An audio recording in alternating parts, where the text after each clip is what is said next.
The Department of Education is currently being dismantled. As I'm recording this in mid-March of 2025, we've already had a lot of things happening within the Department of Education. Let's dive into exactly what's going on. In this video, I'm going to break it down in layman's terms, not sensationalized and not going into one specific viewpoint or another. I'm going to share both viewpoints so that way you can make your own informed decision.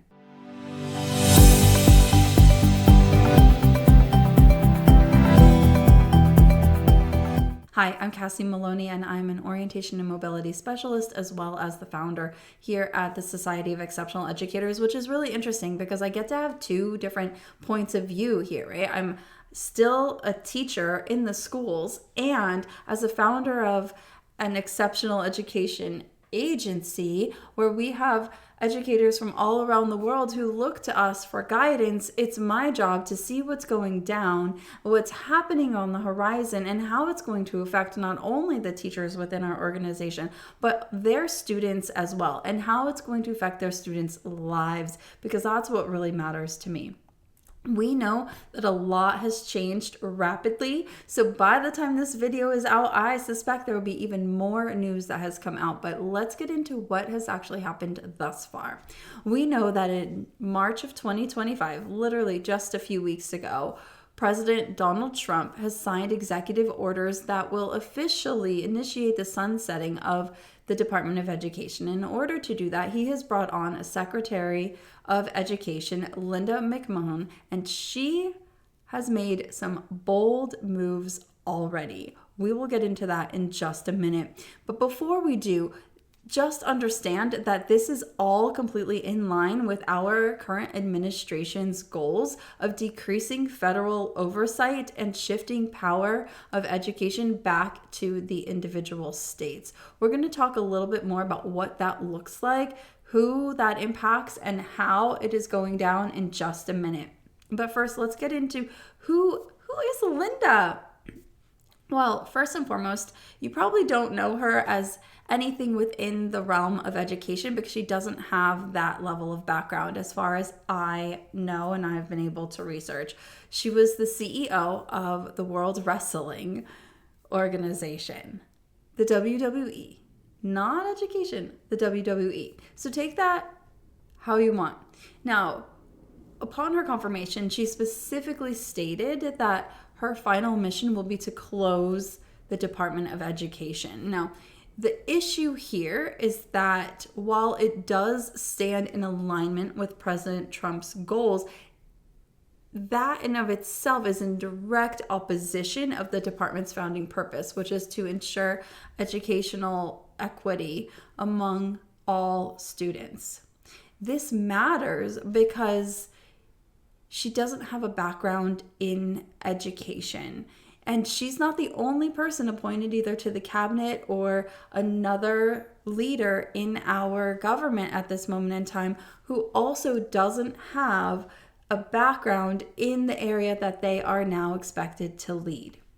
We do know, as of just a few days ago, that the United States Department of Education has already initiated a reduction in force, and this equals out to about 50% of their workforce. Now, what they have also said is that all of the employees that will be, where their positions will be eliminated, that will take effect very soon. Like, this video is going to come out March 18th, and that'll go into effect March 21st. So within just a few days. Now, they do receive payouts until June, but this is all in alignment with their goals. So why does this matter? The Department of Education was established in 1979 specifically to ensure equal access to education and enforce federal education laws, specifically around federal or civil rights, students with disabilities, and federal funding for low-income schools. We're going to see these trends over and over again within the realm of this video because those are the areas that are going to be very affected, and that's really what we're looking out for. The department handles a lot of key areas, and if it is dismantled, these functions and protections will either be eliminated or transferred to the state, which has its own implications, and we'll get into that as well. The key roles of the Department of Education here, we've created a little table. We've got 4 key roles that we are really looking at, and that is the civil rights initiatives. We also have special education oversight, federal funding, and then data collection and research. So if the Department of Education completely goes away, or if they need to remove some of their duties because there's less staff, here are some of the risks that we're looking at. Within the civil rights area, we are seeing less accountability and uneven enforcement across the states. Then the same thing happens within the special education realm. Compliance is going to depend entirely on each state, and that has its own implications because the federal agency is the one that oversees them. So if you don't have a boss overseeing you and you are the top boss, are you going to continue to provide the same level of education, especially a baseline level of education? And that's one of the concerns that the people who oppose the dismantling of the Department of Education have to say. Now, we also are looking at federal funding, Title I. That goes directly to low-income schools. And this is going to have its own implications because it's going to reduce the amount of money that goes to those schools, and it's going to reduce the oversight of how these funds are used and if their funds are even going to flow anymore. We just don't know at this moment in time. Then we also have the issue of data collection and research. As you know, as educators, we love our pedagogy and we also love being creative, but we need the data to back it up. And one of the really cool things that we get to do now is we get to have studies done across the entire nation. Now, I'm not a person that's going to say that, we only having studies nationally is what matters. I think that we need regional and national studies, but in order for us to connect the dots and actually move forward to create curriculum that is directly impacting our learners where they are, we need to have current data and current research. And that's one of the things that may not be happening. So when we're looking at supporters and what they say, they are saying that the states should have the rights to educate their students to the fullest degree, that they don't need the oversight. They're also saying that reducing the federal oversight is going to reduce the bureaucracy and the red tape, and we all know within education there's a lot of red tape within any government agency, I'm sure. But it's also going to allow for more innovation, is what the supporters say, and that parents will have more say in curriculum and policies. I'm going to bring something up about that in just a second, so stay tuned, okay? Now, what's not being said here is that the federal civil laws and those rights don't defend themselves. You have to have an agency in place to actually defend these, and we have seen positive outcomes come from federal lawsuits, unfortunately, that the federal government has made laws and made rules that positively have affected thousands, millions of students afterwards. And so if we don't have that oversight, we don't know exactly what's going to happen. Now, the other issue is that innovation, I love innovation, it doesn't always guarantee equity. And we also know that the federal funding has been really instrumental in helping students with disabilities and low income levels to be able to access a free and appropriate public education as best as possible. Is the system perfect? No. Is it great? I would say it's pretty good, but it's not the best. And we have room to get better here. Now, critics are warning for a few different things, and let's get into those. I've broken them down into 4 areas. I'm sure you can guess them. The first and foremost is that we're going backwards by dismantling something that we worked so hard to put in place, that we're going to go back to a 1960s era where students, their education, and the opportunities that they are afforded all boil down to their zip code, which means it all boils down to their parents' income. And we've already seen the disparity between incomes and income levels within schools. I can tell you as a parent myself that we just moved my kids from a lower income area to a higher income area, and my own children, right, are telling me that they're expected to know certain things at their new school that their old school did not expect them to. And they were in a good school. It was just a lower income school. And as a parent, I've seen the expectations and the differences literally across one city. Now, not every parent is going to be able to literally move for their students and their child's education. And yes, we are going to be seeing an increase in vouchers. But the issue here is that a lot of parents don't have the ability to bring their children across town to a different school every single day. I will tell you myself, it is very exhausting, and I've had to rearrange my entire life around it. And I can only do that because I have a flexible job and because I can set my own hours and work different hours when the kids go to sleep. Not every parent can do that. The other issue that critics are warning is that the racial and economic achievement gaps are going to continue to get wider. And then the special education programs, if they lose funding, if they lose oversight, it's going to leave parents of students with disabilities with fewer legal options if their child's needs are not met. And again, as a parent with a kid who has a disability, it's very difficult to be able to get your kids' needs met within the school system for various reasons. It's not the easiest thing in the world to get done already. So if we're already having those issues and then we're not going to have the support of the federal government, there could become a problem.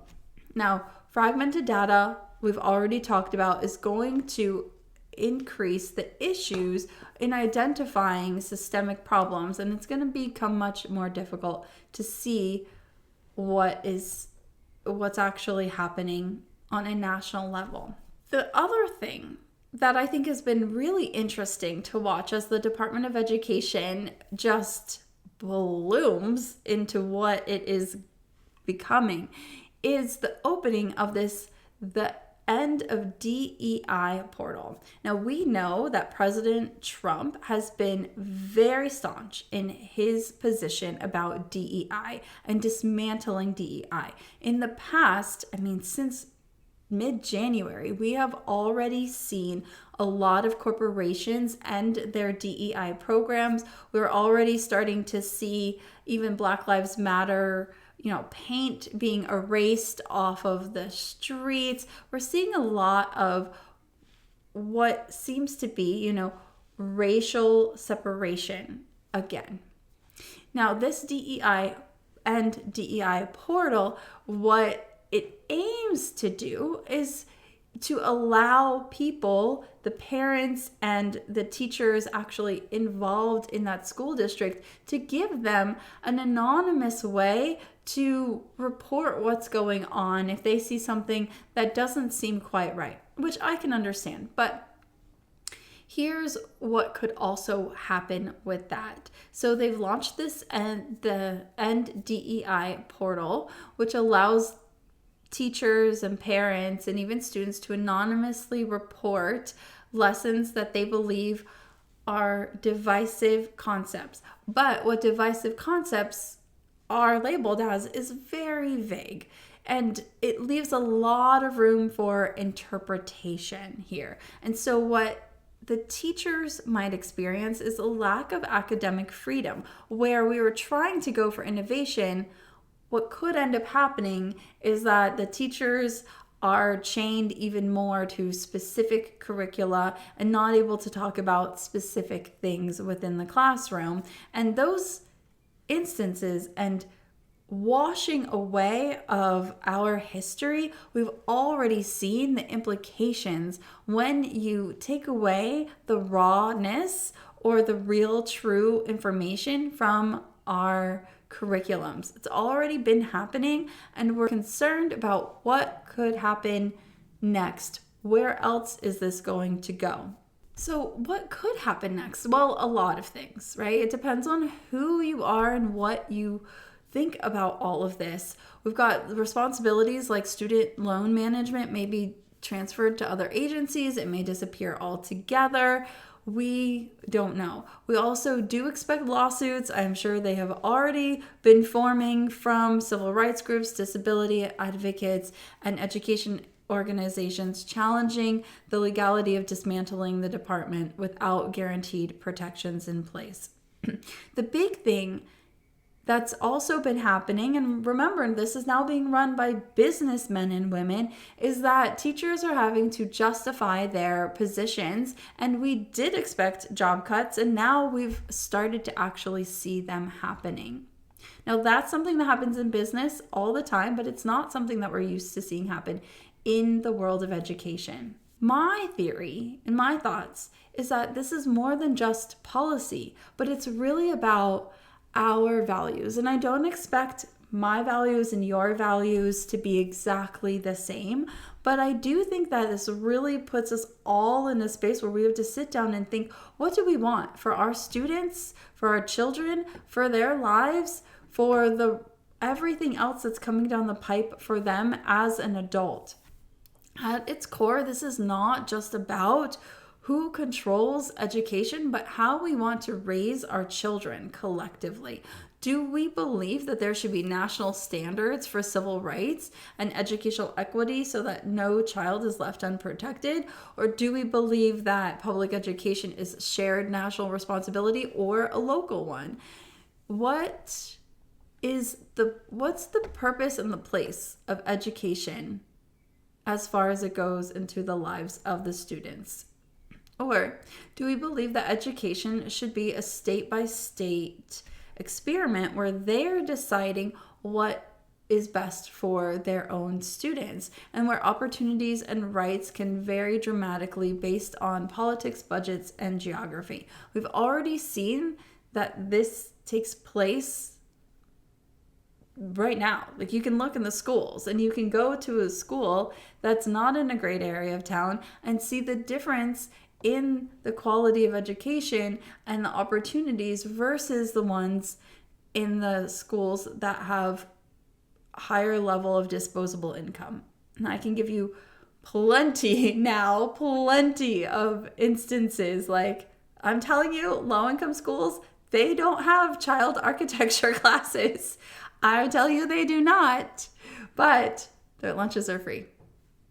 I miss that. Anyway, key takeaways for us to really consider is that while I don't think that anything ever is Chicken Little, skies falling, oh my God, so horrible, because I do want to lean into innovation at all times, I just want to make sure that we are protecting ourselves and our students and what we fought so hard for. Getting those rights for our students with disabilities was not easy. I mean, ADA in and of itself, that's not even IDEA, but just ADA is only 30 years ago. IDEA also not that long ago. We're talking less than 100 years to have just the idea of serving students with disabilities at the same level and helping them increase their skill set. So I'm going to suggest that what you do is think about how all of this affects education for your children, for my children, for everybody. Now, there are a couple things that you can do. I'm always going to suggest a soft front, strong back, empathetic leadership. Always, always, always. That comes directly from Brené Brown.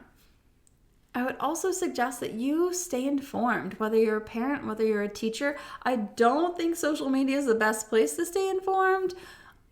The news also can be really tricky. You got to pick and choose which news sources you're going to listen to, but they're all kind of sounding the alarm. Doesn't really matter which one you pay attention to.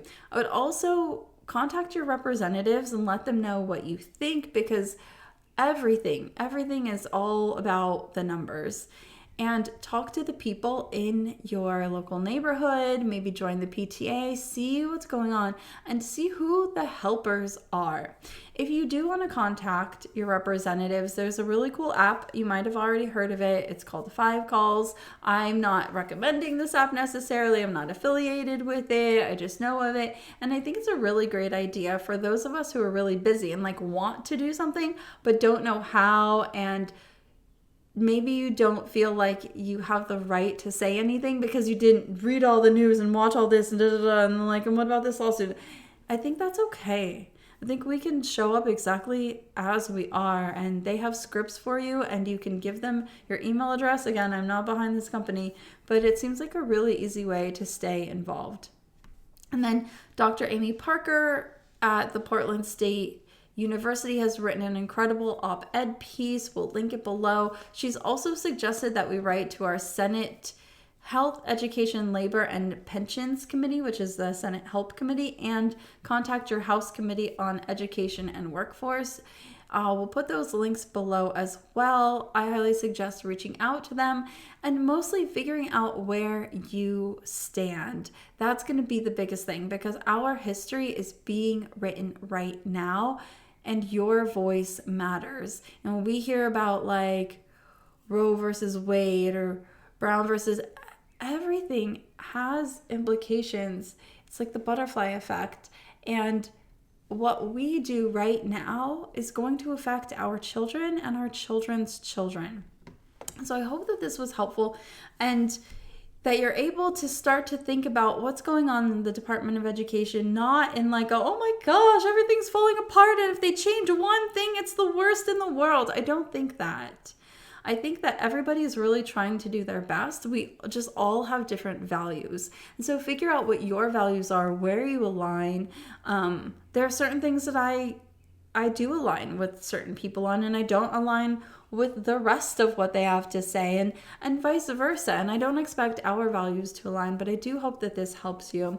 If you have any other questions, you're welcome to leave a comment in the chat. I'd love to hear from you.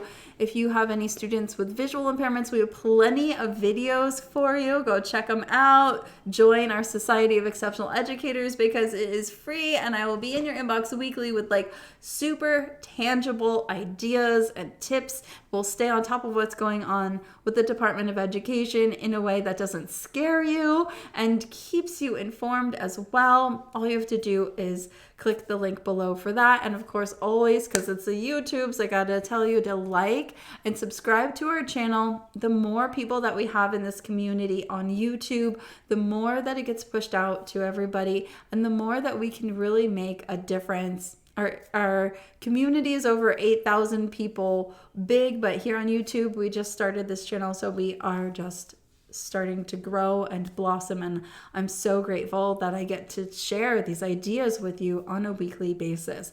I hope you're able to use this information to help you to take a step forward.